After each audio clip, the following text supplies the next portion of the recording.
거룩을 협상하지 않으시는 하나님. 레위기 19장 2절, 베드로전서 1장 15절 16절. 서론. 사랑보다 먼저 오는 거룩. 오늘날 많은 이들이 하나님의 사랑을 이야기하지만 성경은 하나님의 본질이 먼저 사랑이라기보다 거룩임을 강조합니다. 집사님들, 장로님들, 그리고 이 자리에 함께하신 모든 분들, 우리는 하나님의 사랑을 말하기 전에 그분의 거룩하심을 먼저 묵상해야 합니다.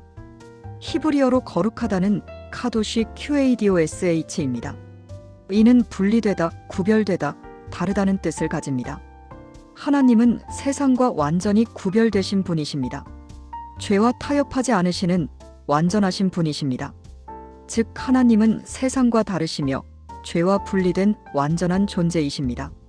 그분의 사랑조차 거룩에서 흘러나오는 사랑입니다. 마치 깨끗한 샘에서 맑은 물이 솟아나듯 하나님의 사랑은 그분의 거룩하심에서 비롯됩니다. 그래서 하나님은 우리의 죄된 기준에 맞추어 자신을 낮추지 않으십니다. 오히려 우리를 거룩으로 끌어올리십니다. 이것이 복음의 핵심입니다. 우리를 변화시키시는 하나님의 능력입니다. 본론. 하나님은 거룩함을 협상하지 않으신다. 레위기 19장 2절. 레위기 19장 2절 말씀을 함께 읽겠습니다. 너희는 거룩하라. 이는 나 여호와 너희 하나님이 거룩함이니라. 이 말씀은 선택사항이 아닙니다. 명령입니다. 하나님의 불변하는 뜻입니다. 하나님은 인간의 타락과 변덕스러운 감정에 따라 자신의 기준을 조정하지 않으십니다. 세상은 끊임없이 변하지만 하나님의 거룩하심은 영원합니다. 세상의 가치관은 흔들리지만 하나님의 기준은 확고합니다. 히브리어 우카도시 아니 QADOSH ANI 나는 거룩하다. 이 표현은 하나님의 절대적, 불변적 속성을 강조합니다. 하나님은 어제나 오늘이나 영원토록 동일하십니다. 그분의 거룩하심은 변하지 않습니다. 하나님은 인간의 죄를 용납함으로 사랑을 보이지 않으십니다. 그분의 사랑은 죄를 덮는 것이 아니라 죄에서 건져내는 사랑입니다. 죄를 묵인하는 것이 사랑이 아닙니다. 죄에서 돌이키도록 이끄는 것이 진정한 사랑입니다. 하나님의 거룩은 협상의 대상이 아니라 우리가 회복해야 할 본질입니다. 그렇습니다. 우리는 하나님의 거룩하심을 닮아가야 합니다. 그것이 우리를 향한 하나님의 뜻입니다. 거룩함은 인간을 향한 부담이 아니라 초청이다. 베전 1장 15절 16절. 베드로전서 1장 15절에서 16절 말씀을 봅니다. 오직 너희를 부르신 거룩한 이처럼 너희도 모든 행실에 거룩한 자가 되라. 기록되었으되 내가 거룩하니 너희도 거룩할지어다 하셨느니라. 여기서 중요한 것은 부르심입니다. 여기서 부르신다. KALESANTA 카레산타는 헬라어로 소명하다, 초대하다는 뜻입니다. 즉 하나님은 우리가 감당하지 못할 짐을 지우는 분이 아니라 거룩의 삶으로 초청하시는 분이십니다. 마치 잔치에 초대하듯 우리를 거룩한 삶으로 부르십니다. 그분의 부르심은 율법적 부담이 아니라 그리스도의 은혜로 가능한 변화의 길입니다. 율법은 우리를 정죄하지만 은혜는 우리를 변화시킵니다. 율법은 우리에게 불가능을 요구하지만 은혜는 우리에게 능력을 줍니다. 십자가는 사랑과 거룩이 만난 자리입니다. 하나님의 사랑은 거룩함을 희생하지 않았고 그분의 거룩함은 사랑을 배제하지 않았습니다. 십자가는 하나님의 공의와 사랑이 완벽하게 조화된 사건입니다. 죄에 대한 심판과 인간에 대한 사랑이 동시에 나타난 것입니다. 회개는 하나님의 거룩 앞에서의 응답이다. 거룩하신 하나님 앞에서 인간은 변명할 수 없습니다. 우리는 모두 죄인입니다. 우리의 의는 더러운 옷과 같습니다. 거룩의 빛은 우리의 죄를 드러내지만 동시에 은혜의 길로 이끄는 빛이기도 합니다. 죄를 깨닫게 하시는 성령님의 역사입니다. 시편 51편에서 다윗은 이렇게 고백합니다. 하나님이여 내 속에 정한 마음을 창조하시고 내 안에 정직한 영을 새롭게 하소서.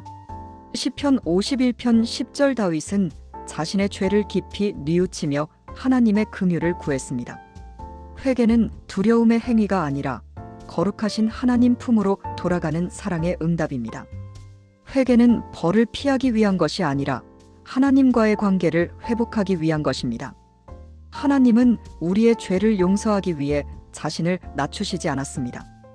대신 그 아들을 낮추셨습니다. 이 얼마나 놀라운 사랑입니까?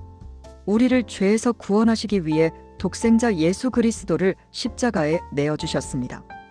거룩은 자유의 길이다. 하나님의 거룩은 우리를 속박이 아닌 자유로 이끌어갑니다. 세상의 자유는 방종이지만 하나님의 자유는 참된 자유입니다. 세상의 자유는 내가 원하는 대로 사는 자유이지만 하나님의 자유는 내가 거룩한 존재로 변화되는 자유입니다. 죄의 종노릇에서 벗어나 의의 종이 되는 것입니다.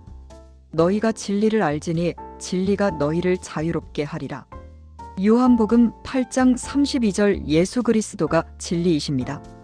그분을 믿고 따를 때 우리는 참된 자유를 얻습니다. 하나님의 거룩은 우리의 욕망을 억누르는 힘이 아니라 우리를 새롭게 하여 진정한 자유로 이끄는 빛입니다. 성령님의 능력으로 우리는 변화될 수 있습니다. 결론. 거룩을 따르는 삶의 축복. 하나님은 사랑의 하나님이시지만 그 사랑은 언제나 거룩함 위에 세워져 있습니다. 그분의 사랑은 맹목적인 사랑이 아닙니다. 거룩한 사랑입니다. 그분의 거룩은 변하지 않는 기준이며 그 거룩 안에서 우리는 참된 평안과 자유를 누립니다. 세상의 풍파 속에서도 흔들리지 않는 반석 위에 서 있는 것과 같습니다. 그러므로 하나님의 변치 않는 거룩함을 따르는 삶 속에서 우리는 참된 자유와 영원한 평안을 누리게 됩니다. 이것이 복음의 약속입니다. 하나님의 거룩하심을 따르는 자에게 주시는 축복입니다. 적용과 결단. 하나님의 거룩을 가볍게 여기지 말라. 거룩은 교리적 개념이 아니라 우리의 삶의 태도입니다. 매일의 삶 속에서 하나님의 거룩하심을 묵상하고 실천해야 합니다. 회개를 일상으로 삼으라. 회개는 죄책감이 아니라 하나님과의 관계 회복입니다. 죄를 지을 때마다 즉시 회개하고 하나님의 용서를 구해야 합니다. 은혜 안에서 거룩을 추구하라. 스스로 의롭게 되려 하지 말고 성령의 능력으로 새롭게 되라. 우리는 우리의 힘으로 거룩해질 수 없습니다. 오직 하나님의 은혜로만 가능합니다. 기도. 거룩하신 하나님, 우리를 사랑하시되 당신의 거룩함을 타협하지 않으시는 주님을 찬양합니다. 우리의 연약함 속에서도 주의 은혜로 새롭게 하시고 주님의 거룩을 닮아가는 삶을 살게 하소서. 세상의 유혹을 이기게 하시고 하나님의 뜻을 따라 살아가게 하소서. 예수 그리스도의 이름으로 기도합니다.